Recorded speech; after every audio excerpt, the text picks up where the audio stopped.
Episode 162. We are all back together. We're gonna talk wrong. about that. What? That's wrong. Is that wrong? That we're all back together? That's 162. That's what it says at the top right there. I think it's 163. I'm looking right up there. It says 162. At least Brian is right on cue with the e-brake. We're gonna get started right now.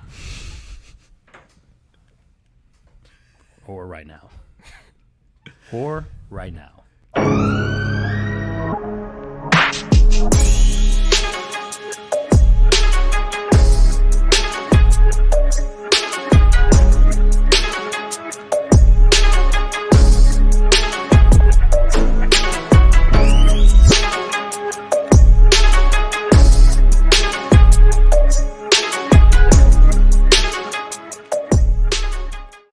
Whistle Pig. Whistle Pig's pretty good. Yes, it's really good. All right, 162. Look, we're all back together. And look, we're going to talk about the market, but not talk about the market because we're tired of talking about the market. And so today's show is brought to you by our favorite sponsors who don't want to talk about the market either. So that is Mortgage Mike of Texas, right? MortgageMikeOfTexas.com. You know, buyers right now, they're getting a little scared, right? Interest rates are high, yada, yada, yada. It's weird out there. It is weird, but they're buying. That's actually the perfect way to put it. It's just weird out there. Yeah. We talked about this during team meeting yesterday, and you could, if you're North Texas, you can do this on the stats tab on the MLS. I'm sure in your MLS, wherever you are, you could probably do something similar. Like, objective reality doesn't lie. What about virtual reality? Virtual reality is very suspicious. Yes. What about nonfiction, fiction reality? What about fan fiction? Ooh. We looked at just numbers for like 2017 to today. And it was like we looked at average sales price, median days on market, number of closed deals. I would ask anyone to tell me where the market got really hot and was the best market to ever be in, like it was supposed to be for the last 2 years. And then when it cooled off, the only thing you could pick out was if you knew there was a global pandemic, you might be able to pick that out in the charts because that's about where things died off for a second, then picked back up really quickly. It's just weird out there because it's all in our heads. Guys, about the same amount of houses sell every year. It's just true. When rates go up, prices soften, and then more sales happen. Holy and then when Christ, rates let's get through the fucking ad. MortgageMikeOfTexas.com. So Mortgage Mike of Texas will not talk about all of that. So MortgageMikeOfTexas.com if you want that stamp of approval. That big stamp of approval. Then, once you get them into that home at the closing table, connect them with Theron. Theron Smith over at Armadillo Home Warranty. Go to armadillo.1/tour for the one-page contract when it comes to home warranties, the best one out there. Mm-hmm. And then last but not least, our favorite property manager over at Homeward DFW, homewardDFW.com. She's been a little quiet. I know right now that Dana... She's buried in her work. She is buried in the work. It's everywhere right now. She's really frustrated. Handymen are not showing up.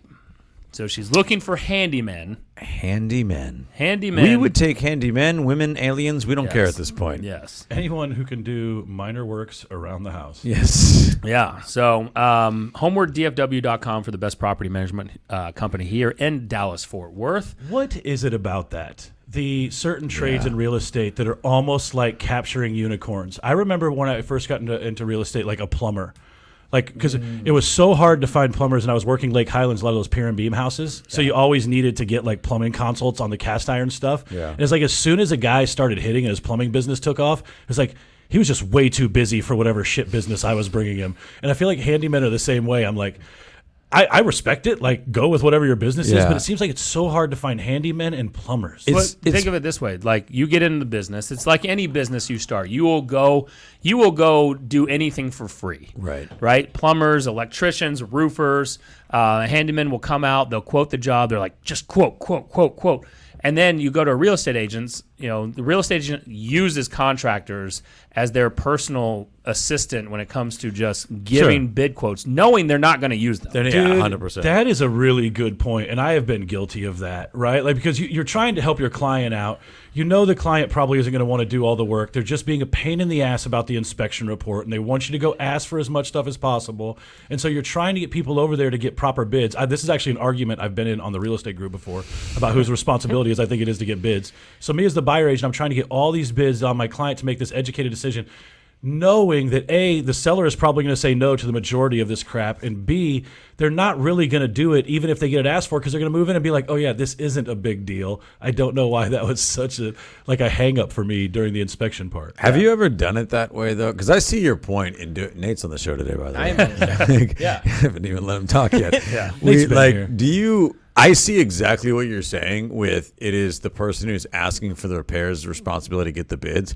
Have you ever run into a situation, I'm actually asking because I don't really have an opinion on this, where you feel like because the buyer got bids, it actually like inflamed the seller a little bit? That we're like, those bids are wrong. Like you're just trying to, because couldn't it have the opposite effect too? I actually think here's what it does. I think it reinforces the buyer's like bad bids. Like say the buyer goes out and gets bad bids from, because this is where it backfires. Yeah. I want them to go get bids, but then they get shitty bids, and I'm mad because now they're dug in about that number. Because I don't usually lose. They've set in their mind what it should be. I don't usually lose.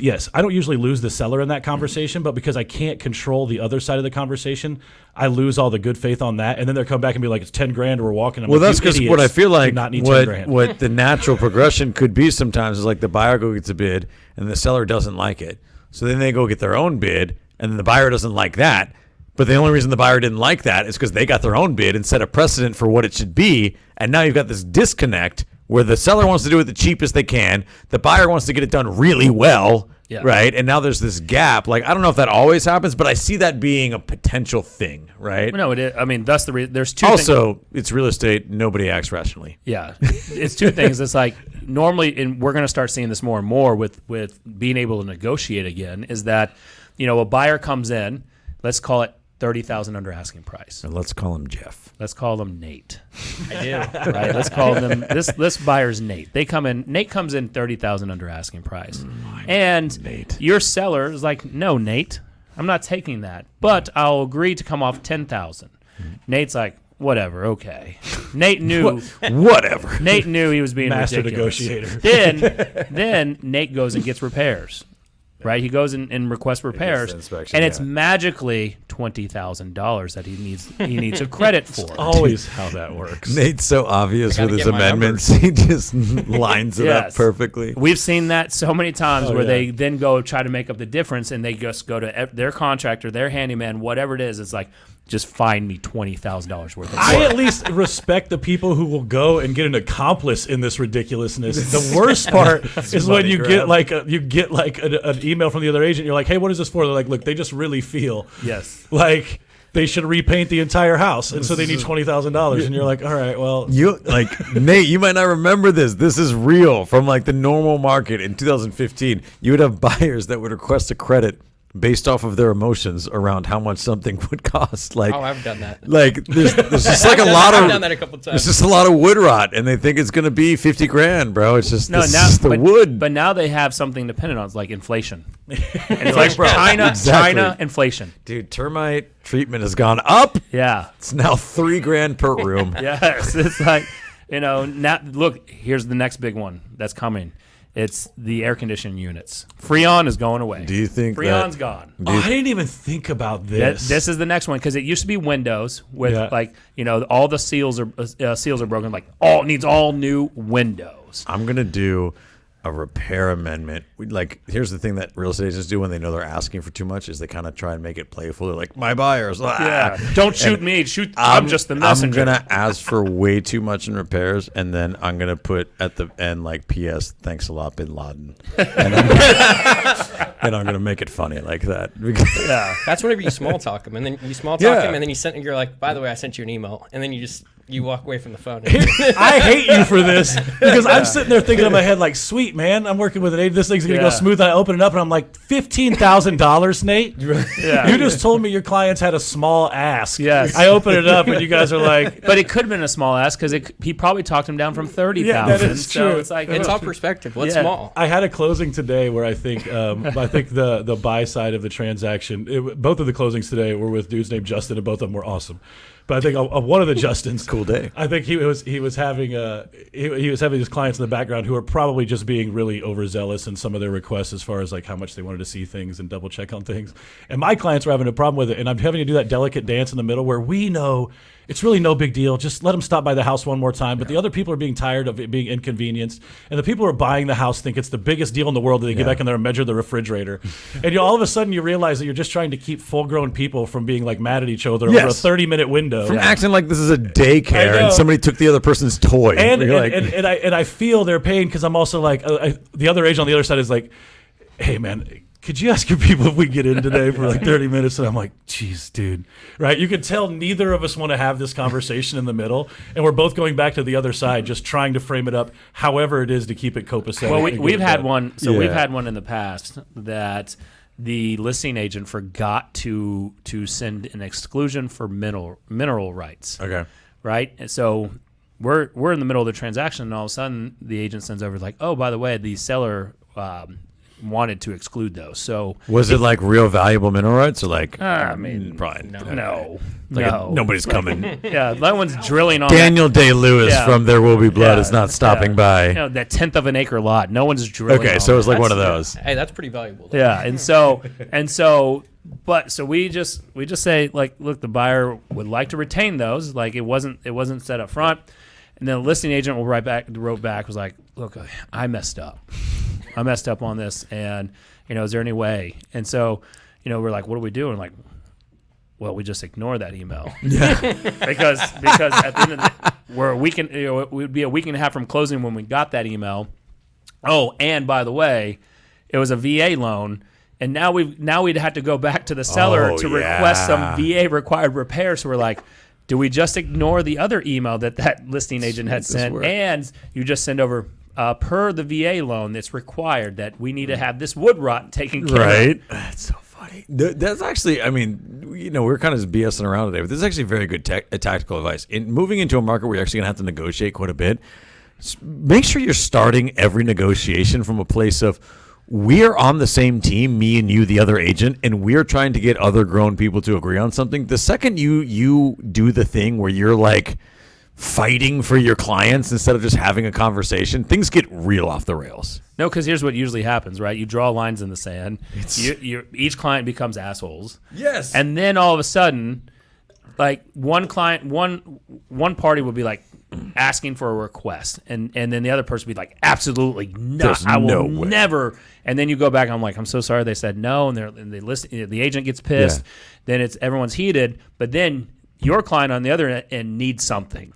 Like, oh, I really need it this day. Like my in-laws are coming in. We'd really like to show it. And then you call the listing agent up. They're like, absolutely not. I'll torch this whole deal right now over one day. Yes. And it always comes down to that where it's like people draw lines in the sand. Yes. And the one that's holding out the longest, usually the one that's going to need the request last minute. Bro, is he about to tell this story? I mean, I've told I was present for this. I've told you guys, there's two separate stories, but the one that stands out the most is I actually represented the seller, and they showed up to title. Like, the buyer's agent called me the night before, had done their walkthrough, and like calls me and was like, hey, we have a problem. I was like, what's wrong? She's like, they're literally not packed, like, at all. She's like, they're cooking dinner. Like, it's just Tuesday.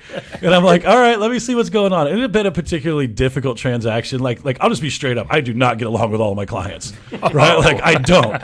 Right? Anybody does, by the way. There are certainly lines in the sand where I'm like, look, we're going to have a real conversation right now because I don't work for you, right? Like, we're working together. And this was one of those scenarios. We get to title. I realize about an hour before closing that my people have no intention of moving out of this house. And come to find out, the reason they're not moving out is they just couldn't find an apartment to go live in. We had tried finding them a place. They said everything was fine. They did not take care of their situation, right? They had no place to go. So he was just like, look, I found a place, but I can't get in for like 8 more days. So we're just not moving out. But he didn't tell anybody. Didn't tell anybody. I was like, dude, you honestly, right there. I was like, you honestly can't do that. This conversation is going back and forth to the point where I don't even know how much of this I should say on camera. I'm definitely not going to use any of the cuss words that were said. But it gets to the point where I'm literally now on the phone yelling at my seller, telling him that if he doesn't go in and sign this damn paperwork, I'm going to sue him for my commission. That's the best part. The dude was sitting in the parking lot at title, refusing to go inside. Like, he showed up. He was making the buyer sign but he wouldn't go in. An 8-day lease back. He wanted an 8-day lease back signed for free before he would sign the paperwork selling the guy the house. And I will tell you right now, He freaking got the 8-day lease back, and the dude went and found a hotel and found a place to store his shit for a week and a half. And it's to your point, the person who is willing to be the most insane and honestly just emotionally terrorize the other person is going to win in almost every scenario, because most humans have an off switch on their bananas, and that dude straight up did not at all. It is this crazy emotional game of Russian roulette that people play with each other sometimes. I actually kind of respect that dude's attitude, because he was like, I'm not going to completely blow this situation off. I'm literally going to show you that I'm here. I'm in the parking lot. I'm ready to walk in. You just need to do everything that I ask. And like, he didn't even fully blow it off. Like, that was the most frustrating part, was you're also realizing that moment that you are just getting defeated repeatedly. Yeah. Like, I was not winning that scenario. The poor closer. He kept being on the phone with the closer in 5 minutes. The closer's like, no, he's still not inside. Like, he's still, I could see him through the window, and he looks real calm. Yeah. Like, it was so. That's always the worst part, as like Matt was the listing agent, then the buyer's agent. I have to call them. Oh, and God, I feel so bad. What do you want me to do here? Like, dude, my guy has made it clear he's ready to die on this hill. Yeah, I was like, I want my client to lose. I'm actually rooting against him right now. Like, this is insane. But I can't do anything about it, man. So you have that, and then you go to the buyer's agent, and that's the worst call as the agent receiving that. You call your client because you're like, there's not. They expect you to take care of it. You're like, we'll do something back. You're like, there's not. Yeah. We're dealing with a crazy person. Here's the options. We can accept that 8-day free lease back. I know that's not what you want to hear. We can try to sue them, but you don't know. It's going to take more than 8 days. Yeah, you're not going to win a judgment. Yeah, you're just not moving in anytime soon. You're not going to evict them, because that's definitely longer than 8 days. Yeah. So I think the only option here is to let them have the 8 days. That's what ended up happening. And so then, as a buyer's agent, you look freaking ridiculous to your clients, right? Because that just now. That's like you coming over and shitting in their bathtub and you just leaving and bye. Does that have something to do with the fact that like real estate is such an expensive asset that we have these archaic laws around it? Can you imagine any other thing that you have to take out a loan for? Let's say you bought a car and you paid the guy and then he just got back in and drove off. And you'd be like, wait, but I have the title now. He's like, I don't care. I couldn't find another car. And you're like, I can't do anything for 30 days? Like, what the hell? This guy's fucking doing donuts right in front of my face. Yeah. Who was that one? It's Theron. It's Theron. Oh, that's Theron right there. That last one's pretty good. Yeah, true fiduciary. Yeah. But it's like we only do that with real estate. It's hysterical. Yeah. Nate, tell us some of your, look, because obviously, I'm going to actually, let me tell you right now, the way I'm going to bring the market up just maybe twice today. We got to talk about it a little bit. Yeah. I like where this is going. Yeah, the way the market's going, you are going to have to find joy, right? Because it's like getting beat up every day. Sure. And so it either can be a joyful experience or not a very fun experience. Yeah. And so out of these stories is what makes great times for later. It's not fun going through it, right? But as my mom always says, that's what builds character. Yeah. So tell us some of your stories, Nate. Oh man, jeez, I've been. You've got some, dude. I've been able to avoid a lot of crazy as of late. We had one lady who. Gosh, I'm trying to think of how I should even phrase this. I'll play with you, Katie. Exactly. No. We had one lady who was like, I'm not, I don't have movers, and basically wanted me to find a way to get her moved 30 minutes away. We paid. No, what ended up happening? Like how close to closing? Like it's a couple days prior to closing. It was prior to it started a couple of days prior to closing, and I don't remember the full story because I've definitely blacked out on that one. But she wanted us to pay for her move. For whatever reason, I don't remember how it got in her head. There was something in there that she understood or heard that we were going to pay for her move because of something. I can't remember what it was. I think someone may have made some comments or maybe some promises. Probably that murder. was not Nate.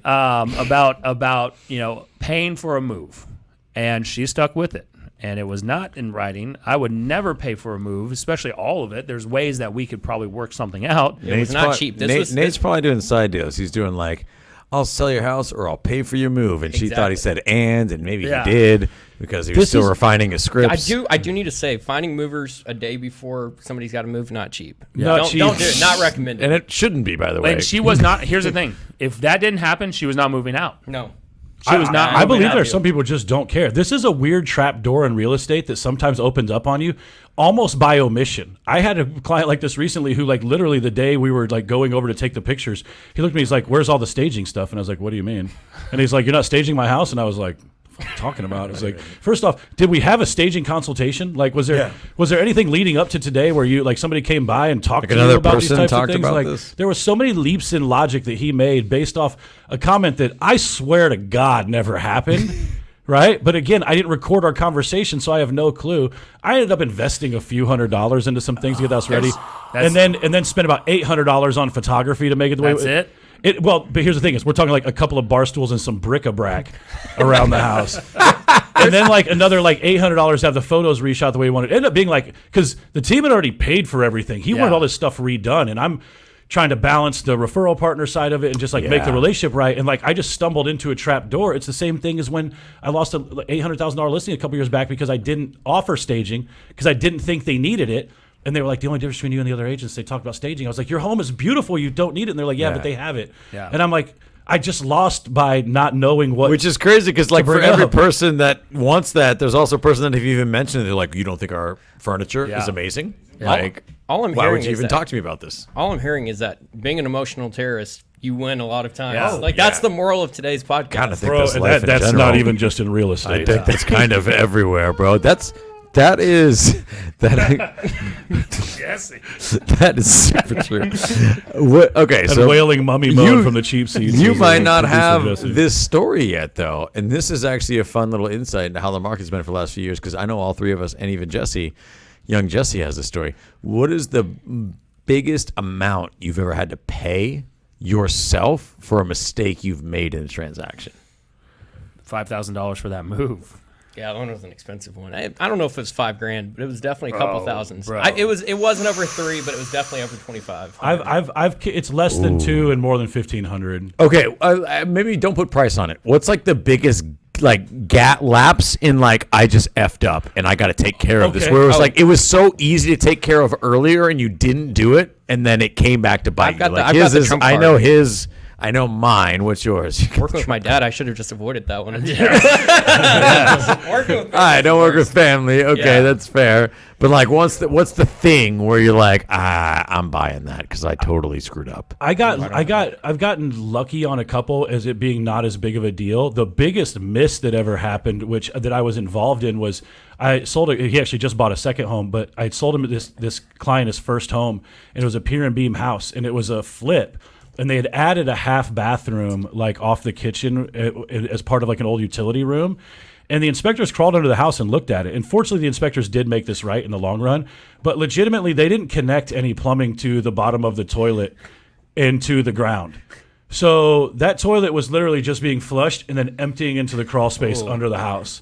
And that was not caught. And it was not a cheap fix That's at what all. you call a crappy It situation. was. Anybody who doesn't know, Nate just freaking fires off Mad dad dad jokes. Loves jokes. dad jokes. I've never had to, other than for the move and stuff like that. Usually I stick to my guns and not pay. Yeah. Right. So like I had one where I sold a house in Richardson, and the client had drapes in there, and I really just they weren't great drapes. I was just saying, is there a whole bit about drapes where people care about them way more than they They, should? I would tell you, like when they're really tall ones and stuff, they can get crazy They expensive. can. Look, this was a 1,300 square foot house. Yeah, I doubt This was not like a 8-foot luxury. ceilings. This goes both ways, though, because The this drapes is, are hanging this on is- one of those white This is metal- the thing that drives me crazy. Is How much are because drapes? I have been in these situations where they're like, "We got to take these drapes and exclude them because they're custom drapes." I was like, "Yeah, but they're custom drapes." Yeah. What are you going to Because do with it? so you wouldn't take them, right? Because they're for this window, not the window at your new It's just place. that they paid a bunch of money for them, and they'll be. Oh, I damned. know, and you Yeah. can't say that to somebody, but you're like, Yeah. just the fact that you had them custom made for this window means you shouldn't take them. They're thousands of dollars. You're being Yeah, silly. these drapes were not thousands. I'm saying yours, but I'm saying like, but cool ones would be. So we sell the house, and I just didn't think, normally my spiel is anything attached. If you have if this If it's screwed chandelier, down. if this chandelier is a family heirloom, and I know it's not, please remove it because chances are that's a family heirloom. They're going My to want. family's been shopping at Restoration Hardware Yes. forever. Yes, but look, it was a lapse of judgment. I just don't think about drapes. Drapes don't turn me on. Yeah. And so we sell the house. the buyer moves in, the or the buyer's agent calls me, and she's like, "Where are the drapes?" I was like, "I don't know. Where are they? What drapes? And so we got into this whole argument about the seller did not exclude them. And I said, look, you're right. They did not. But they took the drapes. What are we going to do about it?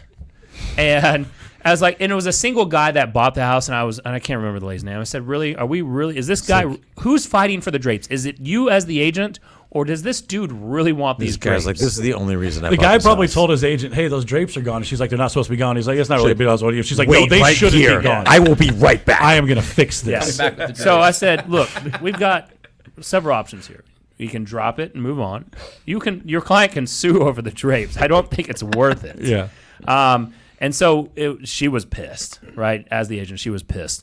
Then I see her a couple weeks later at Mega Camp, and we're drinking, and she comes up to me. She's like, she was still heated about those drapes, and I said, She was carrying it with her, yeah. man. And Out of state, too. You know what's She got hilarious on the about this? plane and was mad. I heard this story like a week ago too. That's Yeah, a crazy because coincidence. we're at a happy hour that Brandy was throwing for the title company. Yeah. And we're all together, and she comes up, I met her team leader. I didn't know she was on his team, and they introduced. She's like, "Yeah, I know who you are." I know. was like, You're the guy who and I was steals like, drapes. I am so and she wanted an apology. I'm like, I'm so sorry that these drapes hurt you so much. That's that the it's tactical. still- That's exactly. that That's The most bullshit that thing is- somebody can do is say, "I want an apology," and be like, "I'm sorry that you want one so sorry bad about and you're not going to get I one." said, I am so sorry that these drapes are still causing issues. That They're you're also really, not even really your heated with drapes. that. That's the tactical thing going back to it. You just can't carry that stuff with No. you. You're gonna drive yourself crazy as an agent. You do, dude. but I will also. But here's where I do think you have to make certain things right. Like my story is the exact same thing. I forgot to exclude something, right? No, try. I forgot to exclude some alarm equipment that was ultimately going to cost my clients $1,500. The new client said 9/10 of the law, sucker. These are my alarm equipment now. And I was like, all right, cool. And I was like, how much to buy it from? You're like $900. So I was like, $900 is better than $1,500. Yes. And my clients weren't supposed to know this. They're first time home sellers. This is my job. So I wrote a $900 check to get like a tissue box full of window breaks and a couple of cameras to go hand it to my client and be like, here you go. The real gangster move would have been to break in and steal a security steal it system. all? Be like, didn't work anyway. I've heard that felonies like keep you from being a realtor anymore. So if yeah, you're they're not keen on that. realtor. it's Real only tour. probation. You know, you only get a Yeah. probationary license. You're But good. that is, Yeah. that is, worth don't it. don't carry just stuff stroke with the you check. is the point, though, No, right? You it's- try to represent your clients, feel but like don't carry that emotional burden. Jeez. I feel like most agents just like get hung up on the weirdest things, the strangest things. No, It's like, but- guys, come on. It's like what we talk about. This is not our house, right? And a lot of agents, I'm like, are you making the payments? Are you moving into this? Like, this is not our house. We are the fiduciary, right? And our job is to bring it together and to find a winning solution. Now, we are all human, and sometimes we forget about drapes. We forget about leased alarm equipment, and look, there's ways to make it right, and there's ways to not make it right. When you're just gonna go kamikaze on these drapes, like that's not the way to handle it. Let's find a winning solution. I think it's important to also identify, like, yes, we're human and we do forget things. It's also true to identify the times where we get put in situations where, like, we didn't forget, but assumptions were made and things just, like, happened. My one story about this, and I was on the other side of it, was I sold a home in Castle Hills with a fridge that I was aware was clearly not built in. And I just knew that. And it was pretty obvious in my mind. And then, but the frame was cut out and it had like a top to it. So maybe, I guess, if you weren't really looking, you could think it was a built-in fridge. And then we got to closing day and the agent called me. He's like, hey, where's the fridge? And I was like, it's at their new place. Has their delicious food in it. And he was like, well, what are we going to do about this? And I was like, we are not going to do anything. Sounds like you. He are was investing in a fridge. well, if it has a top, it's built in. I was like, no, if it's built in, it's built in. They just pulled it right out, which by definition proves that it wasn't built in. So, he was like, all right, I'll call you back. Calls me back like an hour later. He's like, so should we go splitsies? Or like, I'm not even kidding. And I actually really like this guy. I forget his name now, but we actually kept in touch for a little while. Danny Force. It was not Danny Force. But that was my first kind of Kelderman throwing arm around you conversation where I was like, I'm going to be real honest with you, dude. Like, I was like, this is going to be a learning lesson for you and this conversation is going to sting. I'm actually not doing anything in this situation. You're going to kind of have to bear the brunt of this. You didn't mention a fridge to me. We probably would have even included it if you asked. They don't give a fuck about that fridge. But you keeping it didn't. now. Yeah, we never talked about it. You kind of made an assumption and maybe let your buyers make an assumption. So, like, we're not split seeing anything. Sorry, dude, but, like, you never told me about it. Yeah. So, like, that wasn't even a mistake on anybody's part, I don't think. I just think the buyers assumed, and maybe they didn't even have a conversation. That's the trap door. And that agent stepped in a trap door he wasn't even thinking about, right? And that's tough, dude. Oh, It we sucks. walked into one. I know Brian Murray worked with a client of mine who bought out in Fort Worth, and there was an outdoor fridge it was a small, and it was made like, I think that fridge should have stayed. Yeah. Like, it was The not, outdoor ones are tough. yeah, because it wasn't on the exclusion. They didn't say, hey, like, I appreciate the agents that go overboard on what's staying or what's not staying. Over disclose all the time. Like, Yes. yeah, clarify. Yeah. Yes, they're clarifying, like, hey, outside, all the lawn furniture's going. Like, great, that's normally what happens, but let's just clarify Just say that, it, yeah. you know, if you've got really nice stuff. And so this it was, was it a beer fridge or something? It was a smaller fridge, and this guy, I don't know if he bought the house because it had an outdoor fridge, but he He's like, flipped I'm out. really trying to buy a kegerator, but I guess I'll buy this house. Yeah. And it ended up where, we talked to some of our attorneys. I'm trying to remember the conversation. I think the fridge should have stayed. It should have at least been disclosed to us that it was not. And but they weren't going to bring it back. They didn't offer up any payment, neither did we.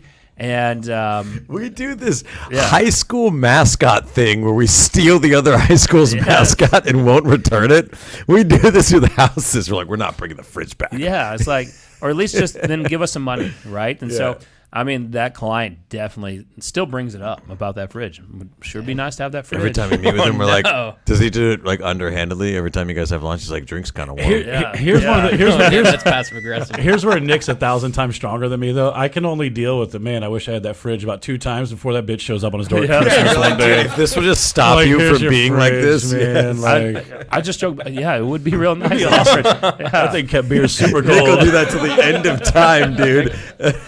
I got one of my own after I saw it. It's amazing. Every You time should Nick get one. shows up, his drink is like so frosted and just super cold. I mean, look, we were at EXP convention last week. We went to this club, and this guy bought bottle service, started asking people for Felt money, so and I'm bad. like, no, bro. Wait, no. Yes, but that's Nick, also, no. we're all on the same page here. No, You don't, there's a couple things.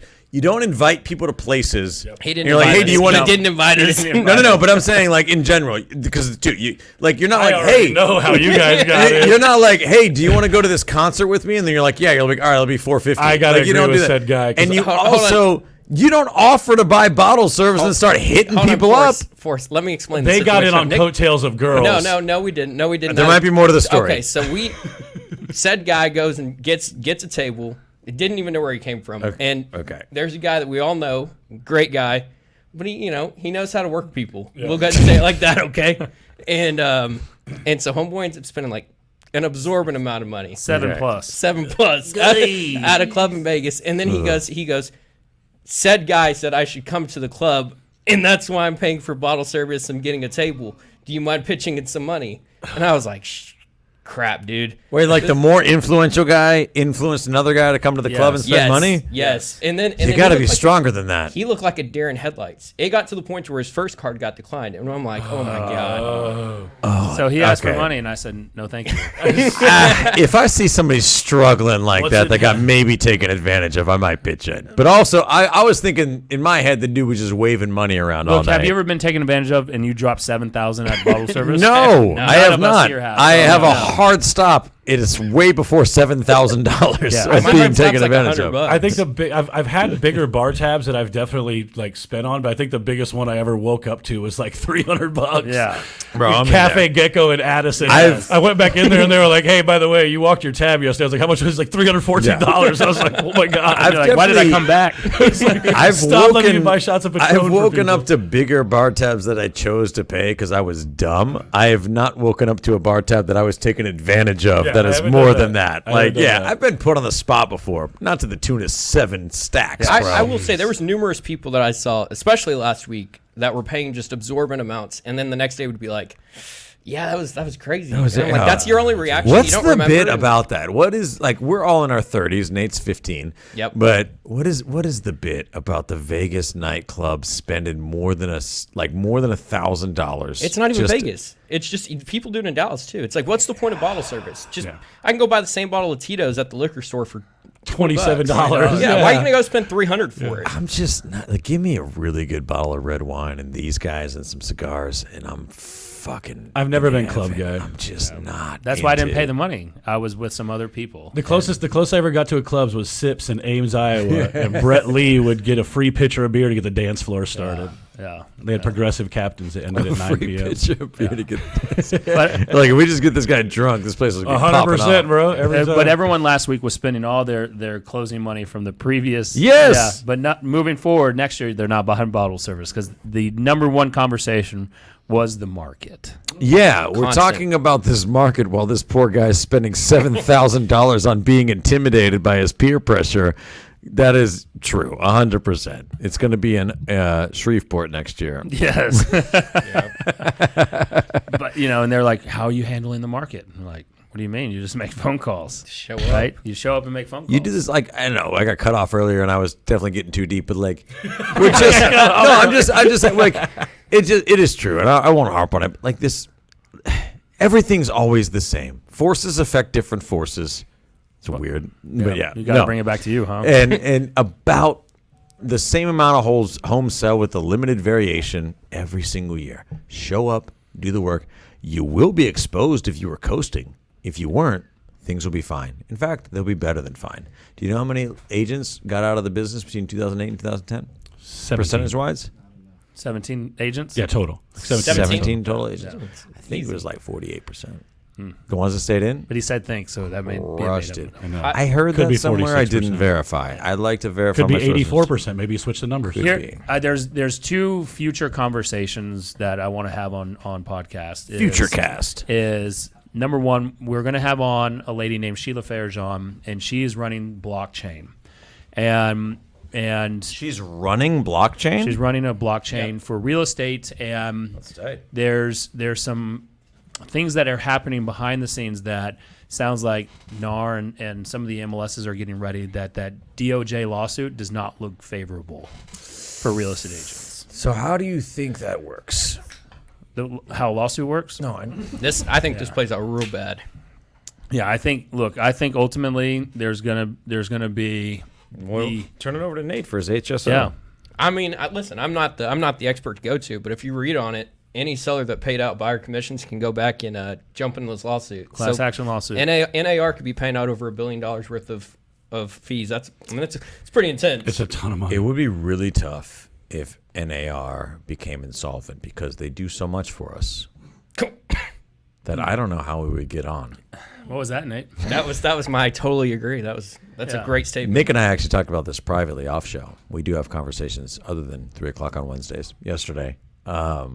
I actually think it's net neutral for the market and for realtors. I think that it takes time to play itself out. I think we need to have a different show in general on this. That Sure, way, yeah. that way, as we're bringing it up, where the direction this could go. We've talked about it in the past in terms of, lawsuit coming, blah blah blah. There was that, the original lawsuit that, we thought was all settled to where agents could not say that buyer services were free. And the Department of Justice kind of said, well, we're actually not accepting that. We're going to go a lot deeper. And now we're starting to see that ultimately, if the lawsuits go the way that NAR and the rest of the groups think, then it's definitely going to change the way buyer representation is going to go. Yeah. Buyers are going to have to pay for buyer representation. Now, my opinion is, if you're a strong listing agent and you charge a certain commission percentage, whatever that may be, could you still offer up a co-opting buyer's agent commission? I So think, I there's think, much I think change there on the could be listing some side. cool windows of ways that you could structure businesses for a little bit. I think it's pretty obvious that there's only 3 things the DOJ should be focused on. That is chemical warfare, terrorism, and realtor commissions. For sure. Yeah. I mean, realtor commissions being number one. Easy. I would think. That's definitely in the reverse order. Yeah. Sorry, wrong order. Yeah. I mean, so I think we should have something on. We should have a future episode on that, and then really what this blockchain technology that Sheila and her company is building out. It's called Consortia, and it's going to be basically the ledger for real estate. That actually is massively cool. That is Yeah. a big advancement in the industry that is undeniably going to happen. Think of what this can do. One ledger for real estate, meaning that you go buy a property and you can go look at the entire history of what the disclosure forms were, if there was any repairs on it. Basically, it's like becoming the Carfax for that house. And what hopefully what that will allow people to do is cut down on maybe lawsuits on people lying, cut down on maybe warranty expenses. Well, it does a few things. It's way more efficient cost-wise. It speeds up the closing process, by the way. The only reason that closings take 30 days is because you have to do title abstracts and things like that. The financing period, for sure, but actually financing is becoming a lot more efficient as well. You can get people qualified much faster than you used to and things like that. So it does actually a lot of things. The velocity of transactions goes up. The security of transactions goes up. It actually nullifies the need for this is going to sound bad, not to poo-poo on what our amazing title reps do. It in some ways nullifies what a lot of the manual side of the title industry does. Over time, it's going to be super, super influential on the market. Yeah. Or on the industry. So I want to do two future shows on that one, and that's it. Yeah. All right, no more shows. Are we doing anything next? We got 9 minutes before Kelderman has to leave, and we don't have a hypothetical. I just want to know why Nate is so freaking confident that he could beat up an alligator. All right. He's been talking mad crap about this all morning. All morning he's been saying this. I saw a video today that might make Nate right, but I'm going to let him share his theory first. So what we got to give context. We said if you had to survive an hour with either a gorilla, a tiger, no, not a gorilla, a tiger. We didn't say this. An alligator. He started the problem. I did start this. He started the entire problem. I said if you had to choose one of the three to survive, an alligator, a tiger, a bear, for an hour, which one are you going to pick? Well, I'm not surviving with the tiger. It's going to maul me to death. Same thing with the bear. Yeah, how much space do you get for an hour? I mean, is it like an hour in a boxing ring or an hour? You can go wherever you need to go. With like unlimited? In the wild. Okay. But I'm not like Well, in they the can't middle of climb the river. trees. I was going to say you could just climb a tree. No. But hold on. You can't go climb. Like, come on. We got to make it more interesting than that. Come on. So, yeah, all of us could survive all of these And if we climbed a tree. That's not a tiger would still a tiger and a bear would can get both Tiger would get absolutely A bear do can you. get up a tree too. I think bears See can. them they shooting can't out of climb trees trees. all the Bears time. can do a lot more than you think they do. Bear's the scariest one on that list, honestly. Yes. But here's my thought process, right? Like an alligator can't move. The lateral speed is not as quick as the front. So you're going to run zigzag. I'm gonna run zigzag. I'm Make gonna cuts. I'm gonna jump on. Listen, make I'm gonna cuts. Steve Irwin it out of the middle of I think nowhere. Nate dies of stamina issues. You also legit said that you would tie its mouth shut. I earlier. would. With I what? would with the rope. That's not surviving. You're bringing a rope. Now you're the Yes. aggressor. Yes, I've got a belt. I've got a belt. So, on like, right I now. think there's a big difference between surviving and actually Hold fighting. on, wait. Hold on. Let's look at that comment right there. Alligator Alligator all all day. day. If you were gonna have a Katie is the smartest chance of person we know. survival. I would survive. I would Steve Irwin that. Okay, so do you that have a stuff. rope against all three of them, or you only have a rope Yes, against but the you're alligator? still dying with the rope. Well, But I will I tell- think the hotter take is that Brian thinks he can beat a monkey. That is true. I think a chimpanzee would straight tear your arms off. Yes. I didn't. I even think say you I meet could one of beat those it. little weird monkeys we saw in Mexico when we went. Those little stinky sandpaper monkeys. You guys are way overestimating the size of this monkey. I'm talking about small monkey. Even all right, a little I want to go foot back to this monkey alligator hunts thing. off- I legit saw a TikTok today. Well, an elderly gentleman smacks an alligator in the With nose the frying twice with a pan. frying pan, and the alligator bounces. I don't think they're that dangerous. I think that was a neighborhood alligator. Yeah. I think this was that was somewhere the- in Florida. that was a This friendly is gator. This is a domesticated Why was he HOA getting the golf shit out of it course by my alligator. grandpa? This wasn't a wild out there alligator who's all messed So up. is it a domesticated alligator? Is that what we're saying here? You started the whole thing. No, but I I'm gotta questioning. think. Like, listen, is there the listen. difference between I wild think and the domestic default alligators? is it's the most dangerous version of whatever it is. Okay, all right. You got to fight an alligator from like the most dangerous parts of the jungle. And he's not going to be some neighborhood alligator who grew up there and has wealthy parents. He's going to be a for real dude. so hold on. Let's get some asshole white collar alligator who went to prep school. He went to Dartmouth. Yeah, There's no way. studied abroad. context. Alligators are American only. Took a year off. I mean, listen. Crocodiles are scary. Yeah, what actually? Crocodiles are more aggressive than Does anybody on this show actually know this? I don't know the difference. they're ornery because they got all them tooth. Toothbrush. I'm just telling you. I think Can anybody tell me for real? That's such a. I think I could Steve Irwin this all day. Like, Okay, I will say Nate tends to like not show up the way he says he'll show up. what do you mean? When it comes to Nate's like, dude, I will swear to God, I'll go out there and golf a 65. Yeah, and Nate comes I've got a tendency to underperform. But Nate's here's, like, I have Nate- so much out- knowledge. Nate's drive gotten you. really good at the part of his whole personality. He's like, all right, I lied. I couldn't. I don't think he lied. I think he has supreme confidence. No, He's like, yeah, oh, I that shit's couldn't do hard. it. I will say, if you guys take me out golfing, I'll golf like a 140. I believe you will Yeah. golf as good as you can golf every time you go out and golf. I bet. I've started practicing. I went out one time. I've started practicing. You know, That's good. sooner or later I'm going to come out. played and- pickleball Is there a few times anybody since I really went. that does Hold know? on. Like, no, go ahead. But I showed up whenever it mattered. I won the bet, and that's all that matters. What was the bet? We were at Topgolf. We made Katie, we stop made like Googling a $5. stuff. Yeah. We made like a $5 bet, and I won Katie's the bet. on top of Oh, Whoever that could get is close right. to. So if anything, that should make me. That means I'm the best at golf. We did a bet that was who could get it closer to the closest circle, which all you have to do is duff it to get there. But none of you guys got closer to me. Nate Bullseye. Because we're not as bad as you. I know. And that was the. Nate is the best, worst golfer I've ever seen Yep. in my life. I'm unintentionally good. This show is the best worst show that I've ever heard. I actually had a lot of fun. No, it's a tired great of show. you guys. I loved it, and so you should go. You should love this show as much as we do, and go sponsor. Go and Go use our sponsor. sponsor. Go sponsor our sponsors. Go sponsor 'em. MortgageMikeOfTexas.com, best lender in Texas and Oklahoma. Armadillo.1/tour.